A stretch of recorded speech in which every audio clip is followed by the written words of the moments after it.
Hello everyone, and welcome to my first actual play video for Aventuria, the adventure card game. I have done some blog posts in the past, which you can find on our website, link in the description below.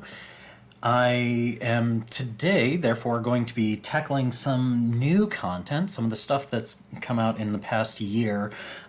So today I'm going to be looking at one of the new heroes from Inn of the Black Boar. This is Nicole Sororis. She is a Moroscan busker. The buskers are basically the Knights of Moroscan, and the glare is going to be a little bit there. Hopefully that'll be better. And you can get a little sense of who she is by the art. All of the heroes in Inn of the Black Boar, which is Aventuria's first large expansion, it's a full expansion with 4 heroes and a huge adventure.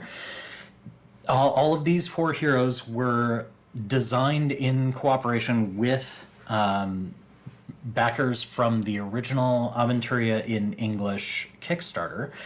So this is a custom hero, at least art-wise, and then they built the deck around her, and it's very interesting. The heroes in Inn of the Black Boar are definitely a little different from the play styles of kind of the standard heroes that you might be used to from the base set.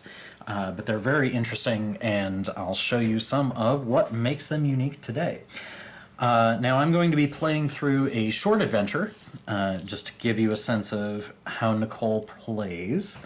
And the short adventure that I'm going to play is one that was previously a promotional adventure, and is now part of the base set. So when we did the second printing in English, we added this adventure to the actual book, and so all the cards that you need to play it are now available in the base set. So if you do order Aventuria now, if you get the new set, you'll be having this included, and you won't have to go hunting for the promo cards.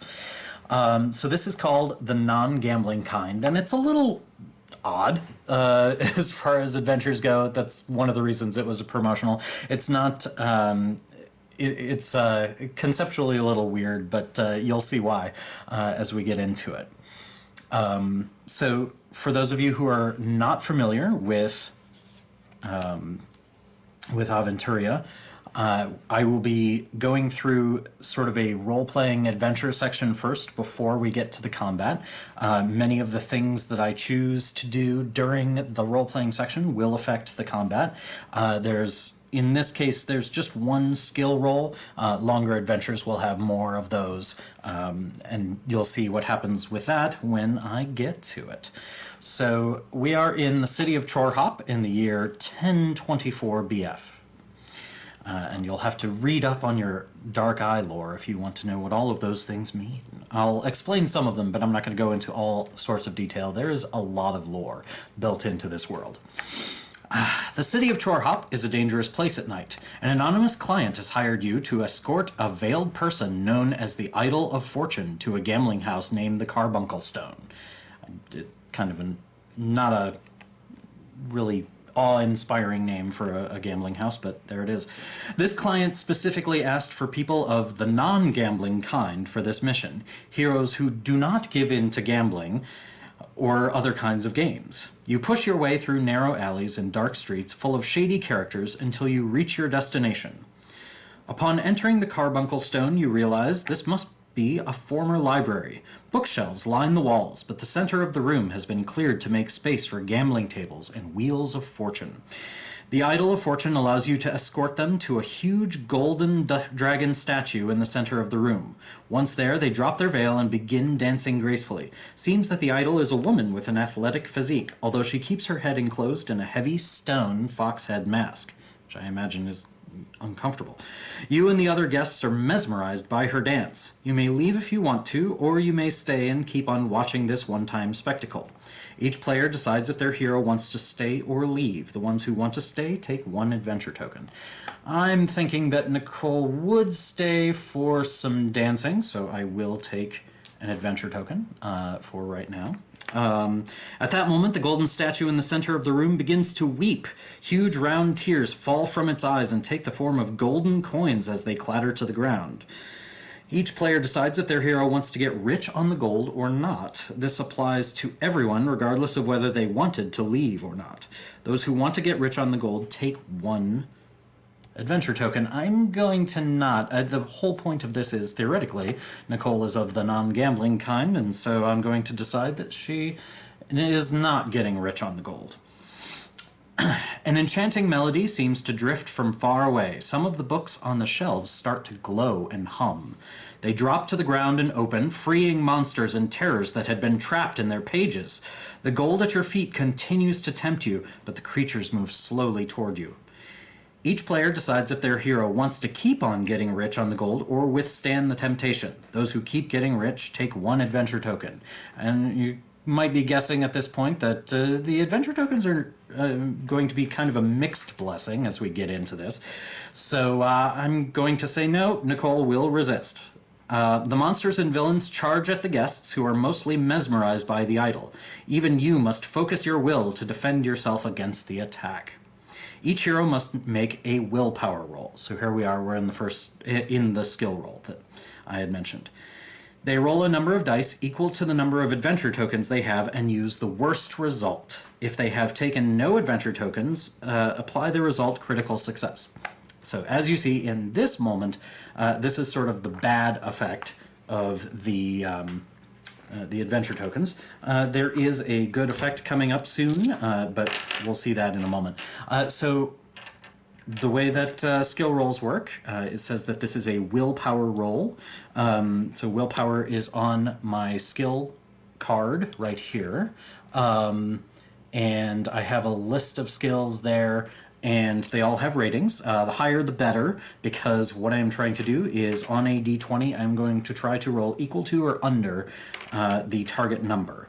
So Nicole's willpower, that's one of her 2 good skills. Body control and willpower are very good for her. So she is rolling a 12 or less. So here's my d20, and let's see how I do. I got a 5, so I am successful. That is not a critical success, it is just a normal success. So after a short time you successfully resist the spell, you lose 1 life point. So that's the point at which I need to grab my life point cards. So in Aventuria we use life point cards, so that is, we start at 40, so when you set up your life point cards it would look like this, 40 on top and then 0 underneath. And since I have lost 1, I'm going to move down to 39, and that's where I'll be starting when we get into combat. So that's where I am. I'll actually do it. Yeah. Okay. So bravely you throw yourself into the combat with the monstrosities and defend the vulnerable guests with your life. So now here we arrange the combat plan for this adventure. So put the following cards into the combat plan. All the non-gambling kind cards, including the timescale card, environment, risk and profit, idol of fortune, hero action, raise the stakes, and taking part in the game. So we have timescale, which I'll set here. And then we've got environment, risk, and profit.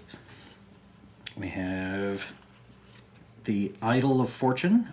You'll notice the Idol of Fortune is a leader, but this is a weird one. The Idol of Fortune is not attackable in this case. And then here are the 2 hero actions. So I'm going to set those up like so. I will take then this. I'm going to set Nicole to the side so that I can finish setting up the enemy area.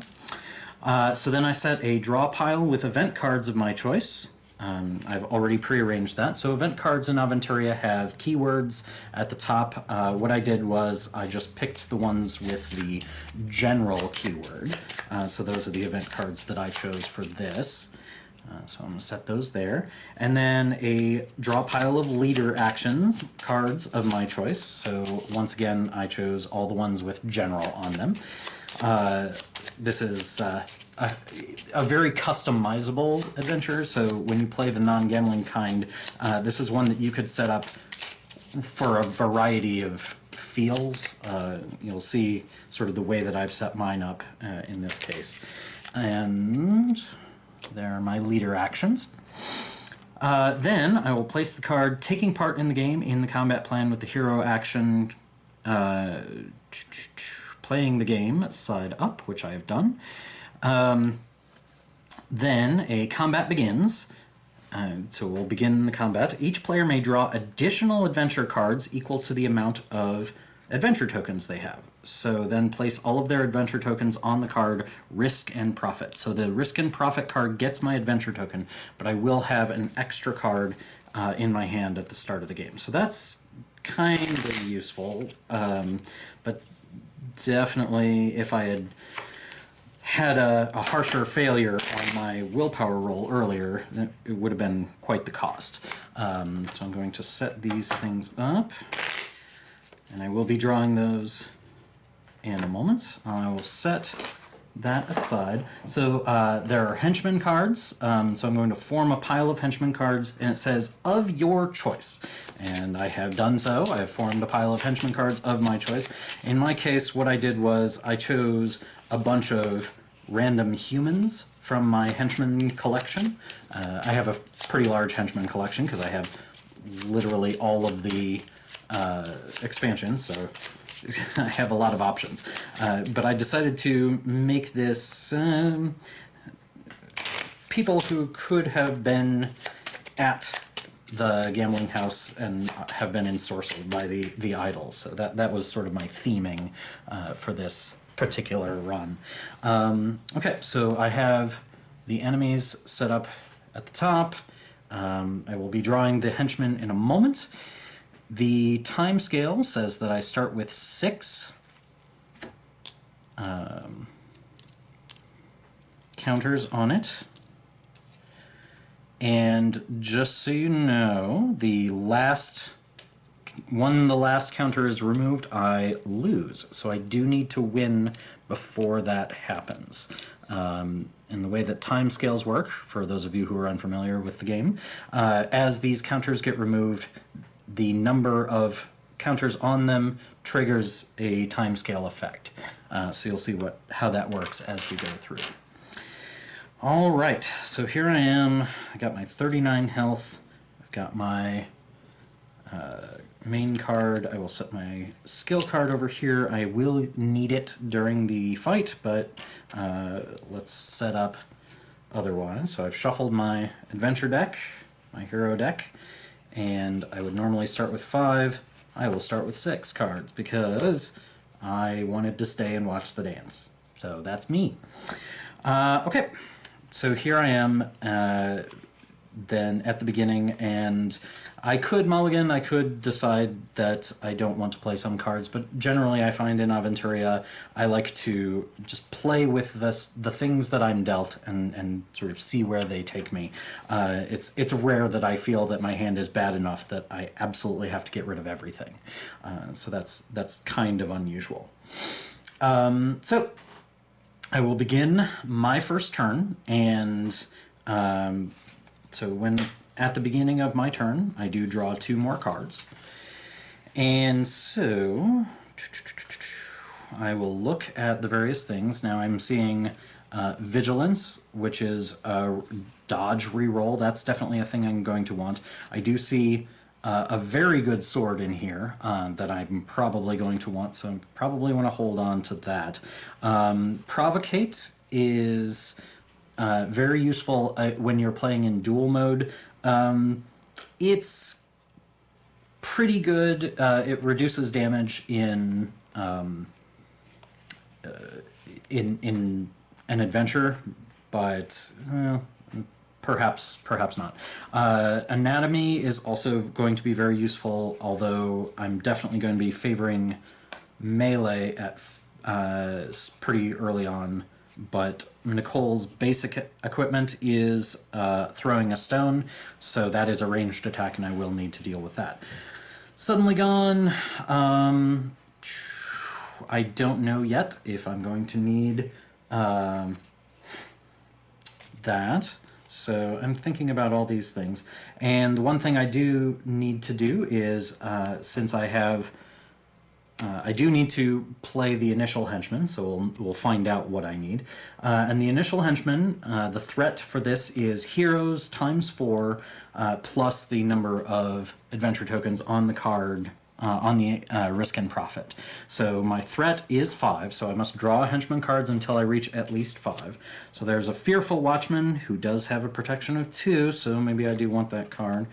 And a crossbowman, that totals to 7, but since the first one was 3, I have to draw the second card, and so these two will start in play. And I'm looking at those two, and they do both have that protection, which is right there. So protection of 2, it's probably going to be useful to actually have that piercing card. I think I'm probably going to not play the Bolton game, so that will be my first endurance play. And as nice as it is, it's way too early for Blackout. That is a cost 4 one-shot card that just doesn't seem to make sense at the moment, so I'm going to go ahead and play that for endurance as well. So now I have 2 endurance, and I will go ahead and play the cards that I want. So with 2 endurance, there's only a few things that I can do, but I will do them. So I'm going to go ahead and spend 1 endurance. So when I spend, I exhaust the card, turning it to the side, and that lets me play a card that costs 1. Sorry, I'm trying to keep everything in view of the camera here. So that lets me play a card that costs 1, so now I have Provocate, so that will be helpful for preventing damage. That's a thing I can exhaust every turn to reduce damage. And then I'm pretty much done, but I'm saving this endurance for the Suddenly Gone here. That's the armor piercing. So I am going to go ahead and use Nicole's basic equipment to attempt an attack. So I exhaust her because the attack is on her card, so I must exhaust that card. It is a cost 0 attack, which is unusual for heroes. Usually most attacks cost 1, and so her basic equipment costing 0 is pretty good, but it is a ranged attack, which is not her best stat, and it is, unfortunately, a set damage, which can be good and bad. It's a set damage of 3, so I don't roll a d6. Instead, I just take 3 damage and do that to the target. So I'm going to go ahead and attack the Fearful Watchman. Let's try and take someone down here. So...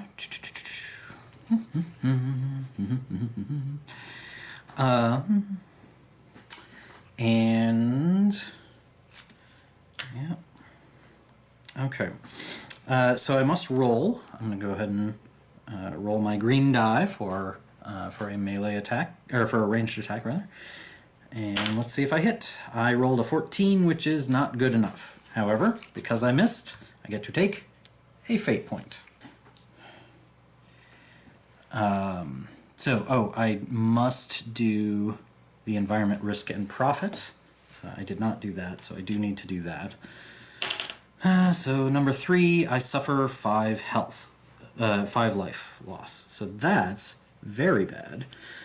So I'm down to 34. Yuck. Ew, ew, ew, ew. Well, maybe that means I do want to... nope, I'm going to save my healing for later. Okay.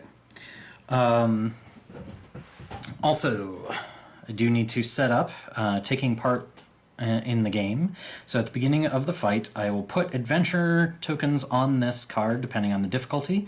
I would like to play this at easy, as I am playing solo, and I haven't played much with this hero, so I don't really have optimized strategies on her. So I'm going to put 7 on here. So this is the slightly easier, actually I have a 5, let me put that. This is the slightly easier one, and it says, for each henchman destroyed, discard adventure tokens equal to the threat points of that card. When there are no no adventure tokens remaining on this card, I flip it over to reveal quitting the game. So currently there is no way for me to win, but I will have a way to win once I manage to flip this card over. And I also, because I'm playing on easy, get an extra time token, which is good. I get an extra turn to set up, so that will be nice.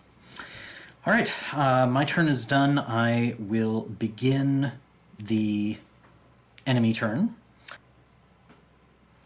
Okay, so at the beginning of the opponent turn, I'm going to go down the row of villains, which is the active villains in the game. And these always go from left to right, so it is important to keep the order because some things refer to who's next to them and things like that. So we're going to begin with the Idol of Fortune, she is the leader, so she goes first.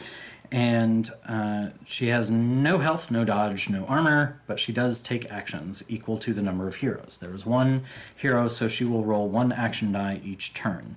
The idol cannot be targeted by any attacks. Decrease its action results by 1 per token on this card. These tokens are discarded when one of the idol's action rolls result in tension. So there are certain things that can add tokens to this. But for right now, she doesn't have any, so we're going to go ahead and roll. And it's a 14. Entertainment, the idol dances. That's great. So the idol is not doing anything but dancing. We like to see the high rolls on the enemies. So then the Fearful Watchman goes. The Fearful Watchman always has 1 action. He rolled an 18. That's great. Flight. If all leaders have been defeated, remove this card from combat. Otherwise, nothing happens. So nothing happens. That's great. And then, unfortunately, the crossbowman did roll a 6. So the starting hero, which is me, anytime something is starting hero, random hero, hero with the highest HP, hero with the lowest life, all of those are going to be me because I'm the only hero in this fight. So there we are. So I'm going to suffer 1d6 plus 2. So the crossbowman will roll a d6 and hit me for 3. Plus 2 is 5. So now I am down to 29. And things are not looking great, so I'm probably going to need to haul out that healing relatively soon, but I need to get my endurance going before that. So all of them have acted, which means that now we go down and remove a time token. So we now have 6 time tokens remaining on that card. And then it becomes my turn, and I will ready everything. And I realized that I forgot to reduce the cost, reduce the damage that I took. So I'm gonna say that I forgot that, and that's my fault. I'm trying to remember that in the future. I also did forget to dodge. I should dodge. Let's see if I can dodge. I did dodge, so 7 is her dodge, so she will actually only take half of that damage. So she should actually be at, rather than 29, she should be at 31, because you always round up on the damage that you take. So she would still take 3 damage, so she took 2 less. All right, so there we are, there's that. And then it is my turn, so I'm reading everything. My endurance is back. I draw 2 cards, and I may play up to 2 of them as endurance. So I drew Sleight of Hand, which is +2 to, I think, since I have sleight of hand and I don't have any ranged weapons going on right now, anatomy is just going to be too expensive, so I'm going to use that one as endurance. Ooh, Bewitch is very good. So Bewitch is great against henchmen. So I'm definitely going to save that. I definitely want to save my Balsam. Oh boy. Going to need to... I'm going to need to use something that I want to keep, unfortunately.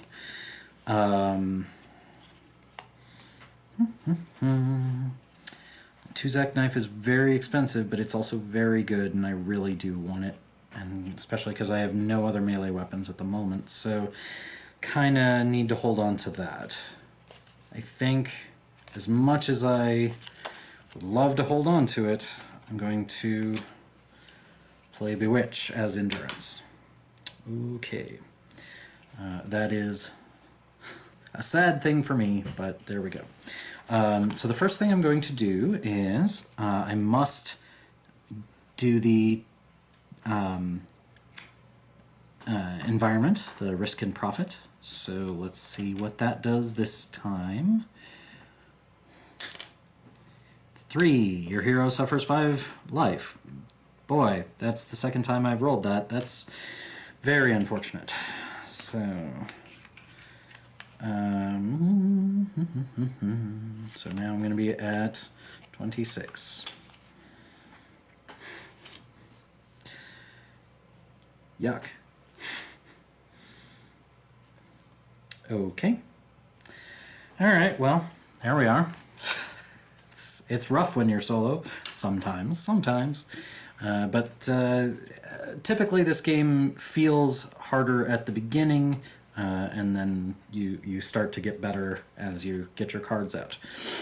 Alright, so I am going to spend 2 endurance. So I'm exhausting 2 to increase my ranged attack by 2. So now I have a ranged stat of 13, so that will be helpful. And then I'm going to go ahead and take her basic attack for free. So once again, I'm attacking the powerful, or the fearful watchman. He's not powerful, and I do hit this time. And so what I'm going to do, so I have to actually, in order for me to play Suddenly Gone, it says if an opponent suffers damage from an attack, play this card to reduce their protection. So I do have to actually roll first before I decide whether I'm going to use that. So that is a 2, and boy, I need to do some damage, so I am going to go ahead and spend the endurance on the Suddenly Gone, putting that into my discard. And that will, in fact, do 2 damage to the Fearful Watchman. Not great, but we're just getting started. And then...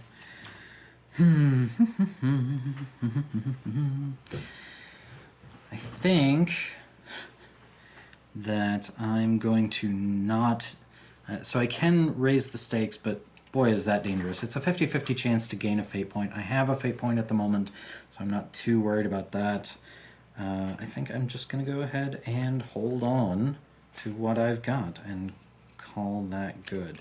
It's not great, but we're early in the game and I have to get going, so that's what we do. Alright, so once again, we are on the opponent turn, and we start with the row of villains. So the row of villains, let's see what the Idol of Fortune does. Another high roll, please. 6. A matter of luck. A random hero must perform the action listed on the card. Hero action, increase the stakes. So I must, in fact, perform that action. Now, the hero action, raise the stakes, makes me take my hero token, and I'm going to flip it. If the counter lands portrait side up, I may gain a fate point. If the counter lands text side up, I put a token, one of these skull tokens, on the Idol of Fortune card. So I'm hoping that it lands face up. It does! I gain a fate point. And I now have 2, which when I'm playing as a solo hero, that is the maximum number of fate points in the game, so I cannot gain more fate points than that. Alright, I will set that aside for now. Alright, that wasn't too bad. Then the Fearful Watchman. Rolls a 12. Hesitates fearfully. Thank you, Fearful Watchman. I appreciate you. Crossbowman. 3. Okay, so I don't like you. So that is the hero with the most life suffers 1d6 plus 5. Well, that is very bad. So I'm going to attempt to dodge first. So let's see if I dodge. I do! Okay, at least Nicolo's being very dodgy today, so that's helpful. And I rolled low on his damage, so that's great. And then I'm going to go ahead and take 6 divided by 2, so I will take 3 damage. And I don't think I have anything I can do except the Provocate, which I will remember this time. So I'll actually reduce the damage by 1. And that actually, unfortunately, wouldn't do anything because that would reduce the damage before my dodge, which means that it would reduce to 5. I would still take 3. So there's no point in tapping, exhausting or not exhausting that card. I will just take 3 damage. There we are. I am now at 23. So a little over half. Definitely going to need to play my healing this next turn. That's definitely going to be a thing I do. Alright. So that all happened. Then all of this has happened, and I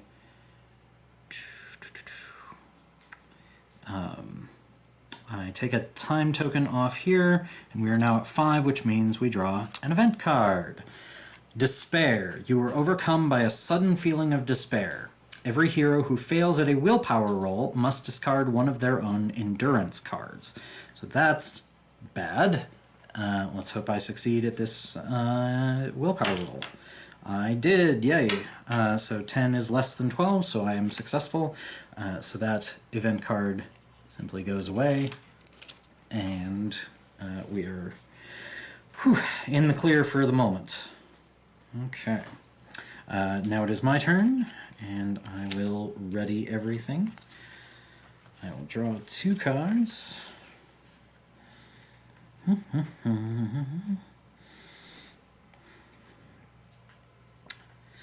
Okay. Alright. So I've gotten some decent things that are going to be helpful. So what I'm going to do is I need the healing. I'd like the melee because I'm about to play the knife soon. Probably not this turn, but next turn.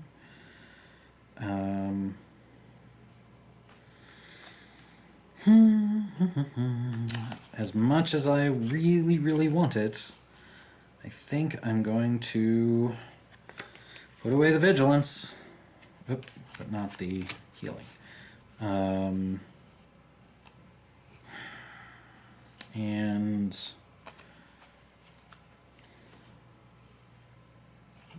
oof. These are all so valuable. I do want them all, but for the moment, it is more important for me to build up my endurance. So that is what I will do. Okay. So for right now, what I'm going to do is first I must roll the beginning of turn effect on risk and profit. 2. Put 1 adventure token on the card taking part in the game, which is not good. So yeah, yikes. This is definitely a harsh start here, but that's okay, we'll figure it out. Alright, This turn, I'm going to spend 3 endurance on warfare. So now my melee attack stat will be very good once I finally get my sword out next turn. And then I'm going to spend 3 endurance on balsam. So for each endurance that I spend up to 5, I restore 2 health. So I will restore 6, so that will take me back up to 29, which is, again, not ideal, but it's a little better. And then I will go ahead and exhaust her to attack the Fearful Watchman again. So roll that ranged attack, and it is a 3, so that will succeed. And my damage is a 3, his protection is 2, so I will remove 1 from him, and that's about all I can do. And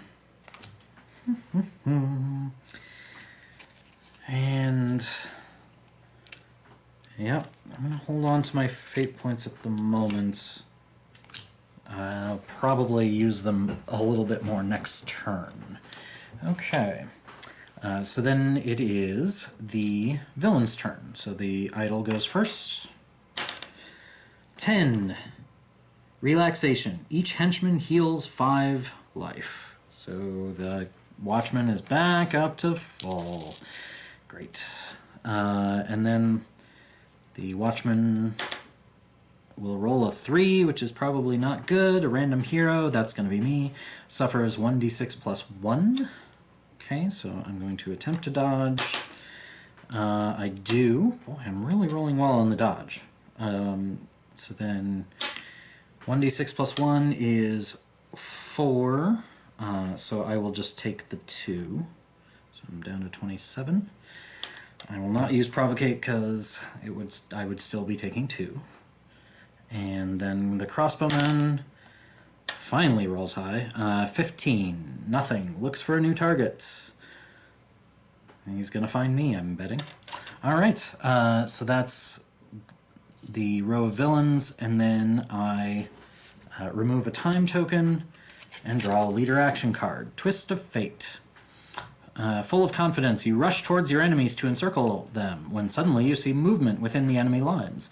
Their leader steps forward with a scornful smile. It is a gruesome smile, born from a hidden knowledge of your impending doom. Not sure how I see that through her stone mask, but there we are. Shuffle all discarded leader action cards back into the draw pile and draw another card from the pile. Well, since this is the first leader action card, it doesn't matter too much, but it's just... Draw another card. Hypnotic Gaze. Oh, right. I did put the supernatural leader actions in here because I figured the idol is a supernatural leader. Your enemy turns his gaze upon you and says, "Look into my eyes. Look deep into my eyes." Your bodies tremble as your gaze is drawn into his. Those eyes, endless oceans of dread. Every hero must make a willpower roll. If you fail, you must discard 1 card from your hand. If you roll a critical failure, you must discard 2 cards from your hand. This would be very bad. As the Tuzak knife is the thing that is in my hand, and I really need that card. So, I have rolled a 15, and this is where I'm glad I kept those fate points. So I'm going to spend a fate point to re-roll this skill roll. I rolled a 19, that's even worse. I'm going to re-roll again, and there's a 4. Okay, so very glad I saved my fate points, and now I have succeeded. Whew, okay. That is the leader action, and that is the end of that turn. I am down to 4 time tokens, so I really do need to get going on actually winning this game, hopefully soon. Alright, so it is the beginning of my turn. I have readied everything, and I draw 2 cards. And there's a light crossbow, so that'll be very good. And I got stargazing, so I think this turn, what I want to do, I'm not worried about the stargazing at the moment. Okay, so I'm actually going to just play 1 endurance card so that I am now at 7, which is just enough to play the Tuzak knife, and then use it. So I may use one of each type of attack in a turn. So I have one melee attack, which I will now exhaust, and I'm going to attack the Fearful Watchman. So let me grab my melee die, which I succeed at, and then I do 1d6 plus 6. Now that's the kind of damage that I'm hoping for. 8, could have been better, but 8 is still pretty good. His protection of 2 brings that down to 6, so he will then have 4 life. And then I will attack with the throwing stone. So let's see if I hit with that. I critted. That is a critical failure, which means I now discard a card. Yes, 20s are critical failures in this game, not critical success. You want the 1, not the 20. So I have critically failed, which means that I must discard a card. However, because I did fail an attack roll, I do gain a fate point. So that's, I guess, a silver lining, but I'm now out of cards, so that's pretty much it. And I forgot to roll on the risk and profit at the beginning. I put another token on taking part in the game. It's just getting harder and harder to end this adventure. So I hit the Fearful Watchman pretty hard, so that's good.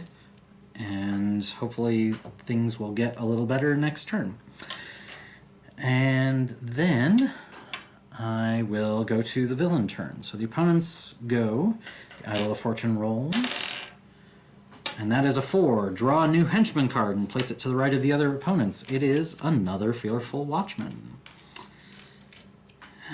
Okay. Then this Fearful Watchman will go and rolls a 13. 13 hesitates fearfully, so that's good. The crossbowman rolls a 14, which is also nothing.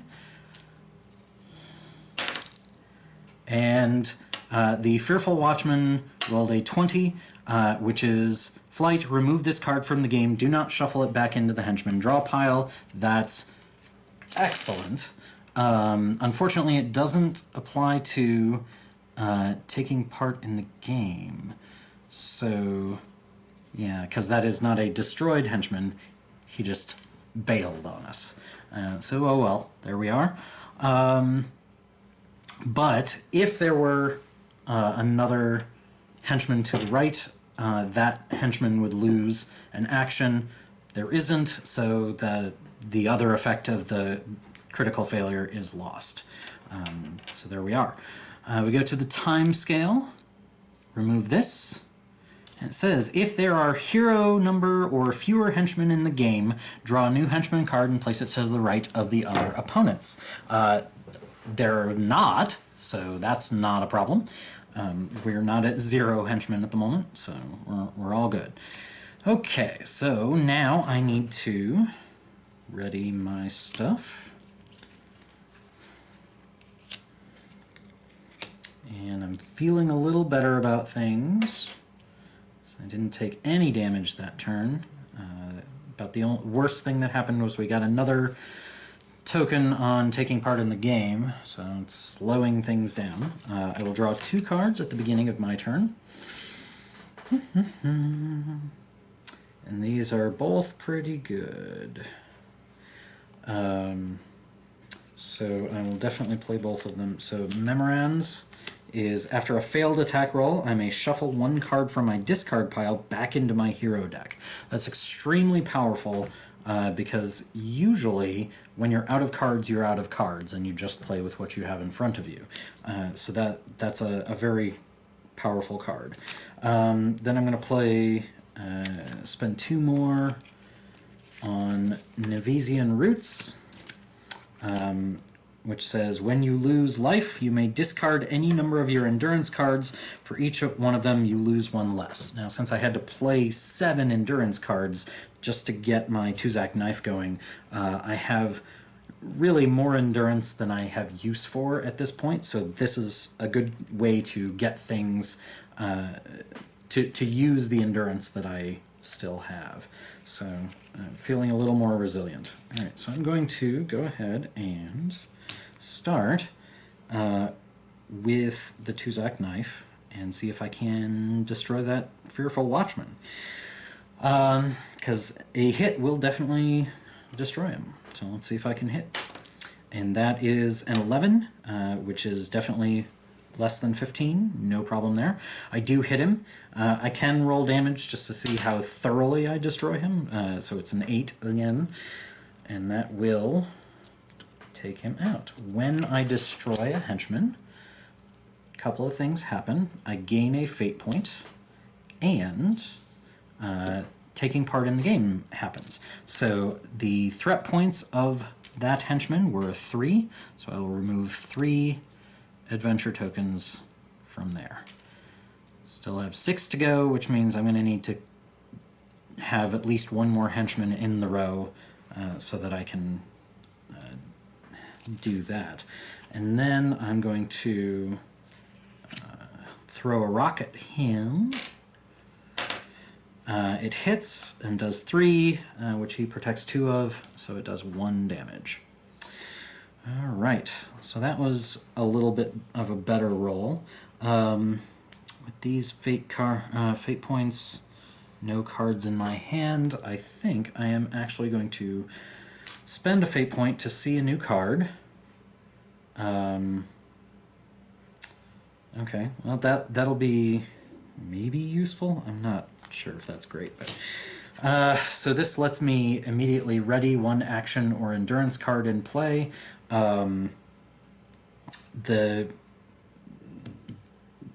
best use of that would be on the provocate, so if there are more than 1 henchman, I can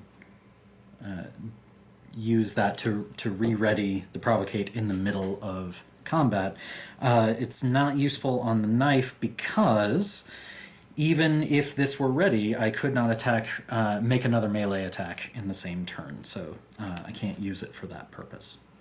Alright, then we go to the idol. So the idol rolls a 12, each henchman heals 5. Luckily he had only taken 1, so he only heals 1. That's not too bad. And the crossbowman rolls a 6, which is starting hero takes 1d6 plus 2. That's going to be yuck. That's going to be 8 damage. I definitely hope I can successfully dodge that. Yep. I did. Boy, I haven't missed a single dodge. So that'll be 4 damage instead. Provocate won't do anything because it would still be 4 damage after that. Do I want to spend some endurance cards? I think the answer is yes. I am going to discard 2 of my endurance cards so that I only take 2. So I'll go down to 25. 5 endurance feels a little more reasonable at this point in the game. Alright, so that's all I've got. And there we go. So then we have the time scale. We remove a token there. At 2, we draw 1 event card and 1 leader action card, which is ugly, ugly. Event, Twist of Fate. Shuffle all discarded event cards back into the draw pile and draw another card. So that despair that I drew earlier will get reshuffled. And let's see what we get this time. It is Twist of Fate again. I'm just going to draw the next one and let's see.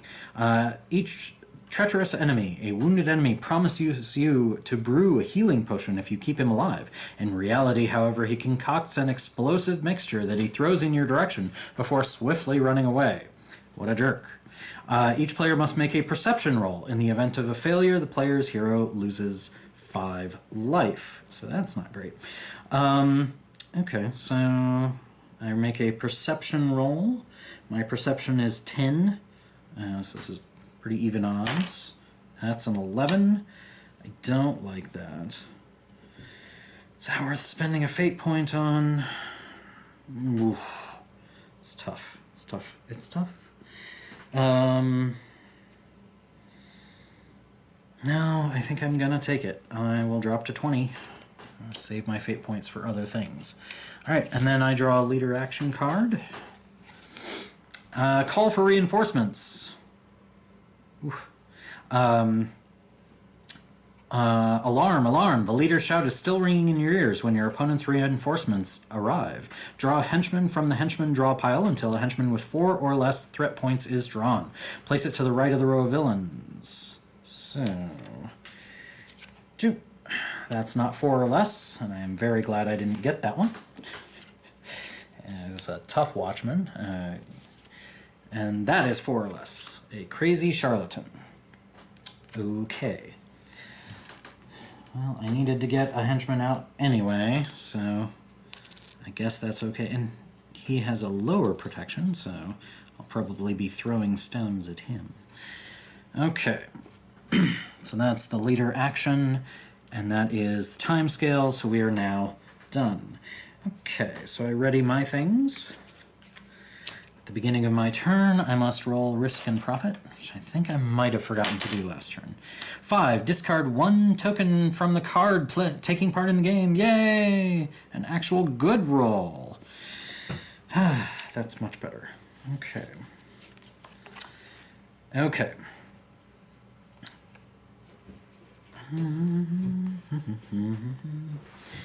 Okay.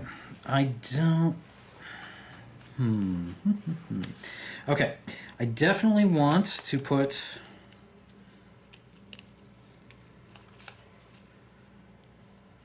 the throwing stars. Actually, I'm going to play the Hurazat Foot Sweep, which is a one-shot. I'm going to play that as endurance because I absolutely do not need it. It's highly unlikely to do more damage than the Tuzak knife, so I might as well just keep that as my melee attack.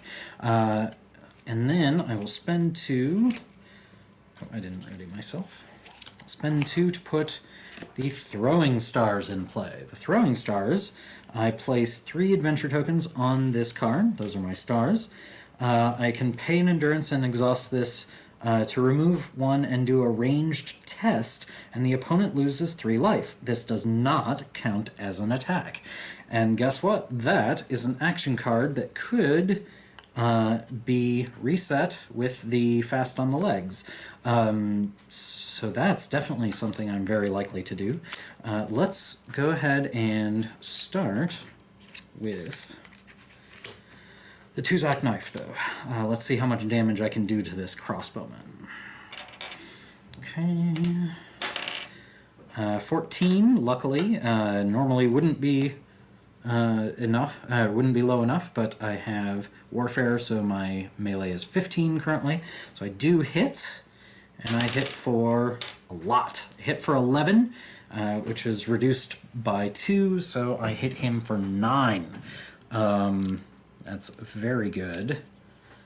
And in fact, oh look, he has 3 life. I think I will throw a star at him. So I spend an endurance and a star, and it is a ranged test. 15, unfortunately, is a miss. So, you know what? I am going to play that fast on the legs.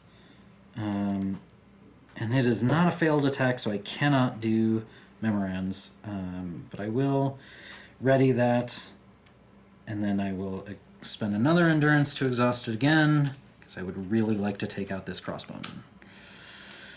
Alright, then do another ranged test. Ah, that's better. So I hit him with a 9. He loses 3 life. Because it is a life loss, his protection doesn't mean anything. And so he is discarded. I go down to 1 token on taking part in the game, which is I'm almost there. And I gain a fate point. And then I will throw a stone at the crazy charlatan. He's probably used to getting tomatoes thrown at him, but in this case, mine will be a little harder than that. Okay. And I have crit failed. I have no cards to discard. I think I will actually spend a fate point to reroll that. I think I would rather hit him than not. So since I spent a fate point, I get to reroll and avoid the critical failure. I hit this time. It does 3 to him, minus 2, so he will take 1. He is now at 14. Okay. And I cannot use the memorands because that was not technically a failed attack roll. You don't decide if it's a failed attack roll until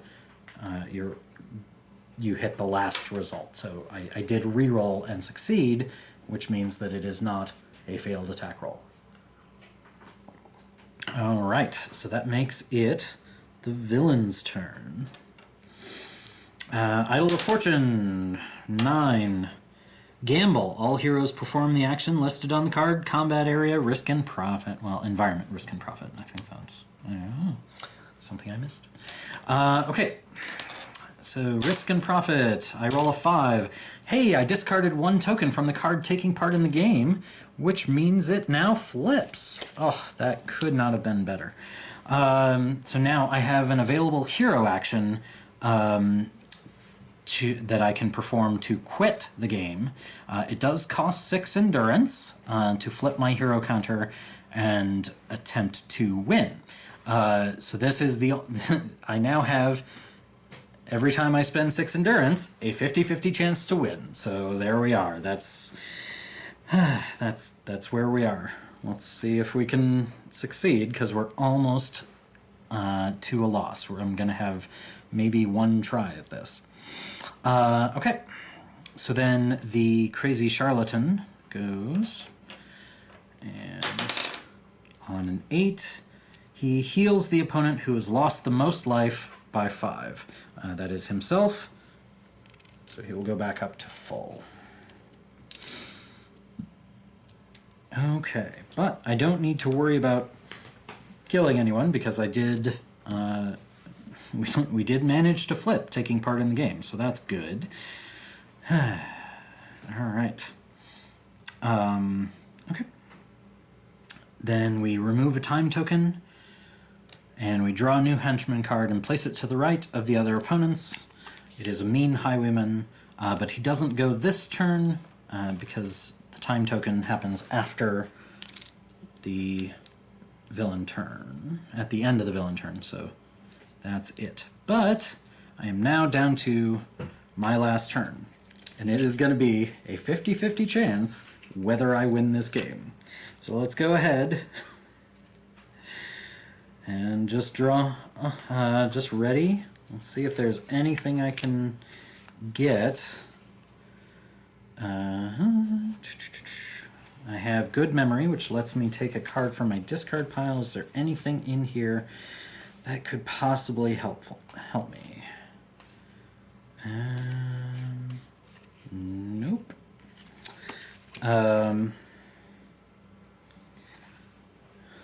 So we're just gonna go ahead and... Alright. This is the moment of truth. Let's find out. I will spend 6 and take my hero token. And if I land portrait side up, the fight ends with a victory for the heroes. If I land text side up, then the fight continues, and there is absolutely nothing I can do to win, because the next time a time token is removed, I will lose. So this flip of the coin is how the non-gambling kind will end. I have won! I have won this adventure. It is portrait side up. So there we are. I have succeeded. Whew. So yes, as you can see, this is a kind of a quirky adventure, and definitely a little unusual. What I am going to do is I am going to play this game. I'm going to continue playing this hero, so you'll continue to see Nicole in the future, and I'm going to start the campaign. So after a victory, I am successful in breaking the Idol of Fortune's spell just in time to notice that the carbuncle stone is on fire. I move quickly to rescue the guests from the burning gambling house. You're not sure who or what the Idol of Fortune was, but maybe your next adventure is waiting for you here. Could be. So I'm going to make a new hero document for Nicole Sororis. My reward is everyone gains 1 experience point. Now there are a couple of different things I could do with experience points. I could look for I could draw a reward card and see if I want to keep that. That's the sort of thing that I could shuffle into my deck. But I think with just 1, the chances of getting something super useful to me are, they're sort of okay, but I would really prefer to work on some of my skills. So I'm going to jot down all of my starting values. So my body control starts at 12, my craft at 8, my knowledge, perception, persuasion, stealth, and survival are all at 10, and my willpower is at 12. So I think I would like to raise something in the middle that's going to get used a lot. So I feel like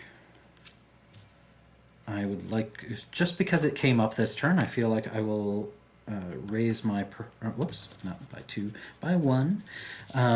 So I get 1 experience point. I may raise my perception by 1, which means I will make that an 11. So I'll keep this sheet near me for when I make future skill rolls. And next time, maybe I won't do it on easy, but maybe I will. But I'm going to be going through various adventures across the different expansions. So I think next time I will do something from Forest of No Return. I hope you enjoyed this actual play, and hope you come back for the next one. Thanks.